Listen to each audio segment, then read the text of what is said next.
Buenas noches, mi nombre es Carolina Mesa, pertenezco a la Facultad de Educación y estoy cursando la licenciatura en Biología. En esta ocasión hablaremos sobre la estructura del ADN. El ADN es una molécula helicoidal en forma de una escalera en caracol. Aquí podemos observar la gráfica. La llamamos la molécula de la vida debido a su gran importancia. La estructura del ADN es una figura en forma de doble hélice formada por nucleótidos. Está formada por un grupo fosfato, azúcar ribosa y unas bases nitrogenadas. Estas bases nitrogenadas a su vez son la adenina, la timina, la guanina y la citosina. La adenina solo forma par con la timina, consolidadas con dos puentes de hidrógenos, y la guanina solo formará par con la citosina, formando tres puentes de hidrógeno que son más difíciles de romper al existir de pronto un desorden en la formación de estos puentes de hidrógenos cuando se dan las mutaciones de las cuales más adelante hablaremos. En este sentido encontramos también la replicación del ADN.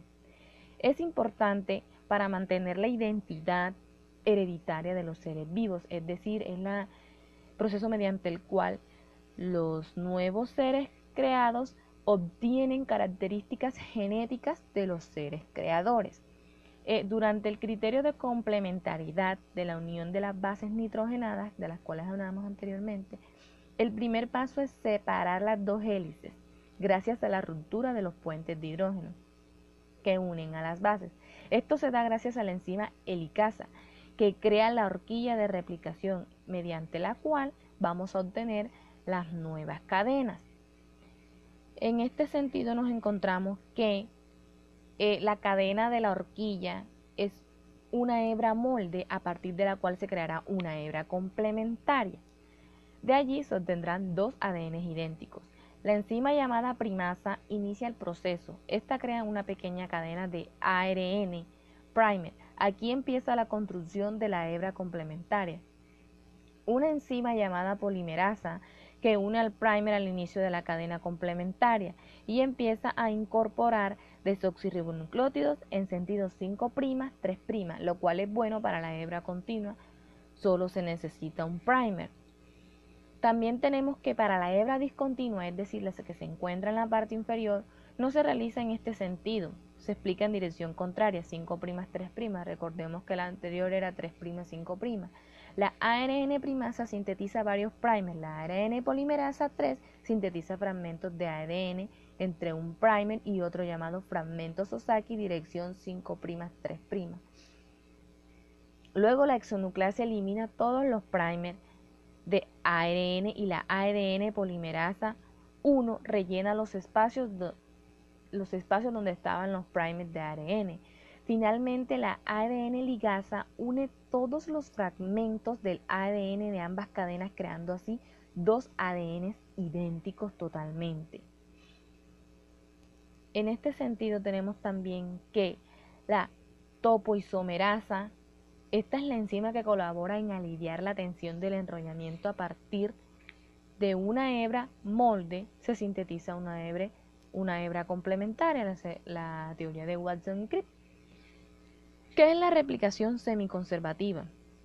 Se conserva la mitad del material genético de la célula progenitora. Es el proceso mediante el cual la hélice original le cede, o más bien le hereda a las hélices nuevas parte de su ADN, una cada una. Va a contener la mitad de la célula o de la hélice progenitora. En este sentido también encontramos lo que son las características o diferencias de replicación en eucariotas y procariotas. En las procariotas no es necesario ese desempaquetamiento tan complejo antes de la replicación al tener ADN desnudo y menos desplegado, mientras que en las eucariotas el proceso previo al inicio de la replicación requiere del desempaquetamiento de estructuras especiales más complejas. Se han identificado en las procariotas, 3 ADN polimerasas diferentes, mientras que en las eucariotas hay más tipos de polimerasas diferentes, A, B, D, E y G. En las procariotas, un punto de inicio de la replicación u origen de replicación y 2 horquillas de replicación, mientras que en las eucariotas existen numerosos puntos de inicio de la replicación, formándose muchas horquillas de replicación para acelerar el proceso al poseer mayor cantidad de ADN. En las procariotas, los fragmentos de Okazaki poseen entre 1000 y 2000 nucleótidos, mientras que en las eucariotas los fragmentos de Okazaki son menores en extensión de unos 100 a 200 nucleótidos. En las procariotas, al ser el ADN circular, no se produce acortamiento porque no existen extremos o telómeros. Al ser el ADN lineal, se acorta el extremo de las hebras en cada ciclo de replicación al eliminarse el ARN acelerador terminal y actúa en la enzima telomerasa que fabrica los fragmentos que faltan. En este sentido encontramos los errores que mencionábamos anteriormente debido a errores de tipo tautoméricas, por ejemplo, el tautómero se denominan dos isómeros que se diferencian solo en la posición de un grupo funcional y en la formación de puentes de hidrógeno, es decir, un error en la formación de los puentes de hidrógeno puede darnos errores en replicación o mutaciones. Las diferencias químicas entre dos formas tautoméricas consisten en el desplazamiento de átomos de hidrógeno que migran hacia posiciones más inestables.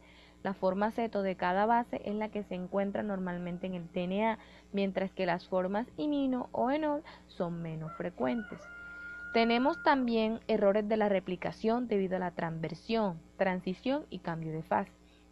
En cuanto a la transversión, tenemos que es una sustitución de una purina con una pirimidina o viceversa.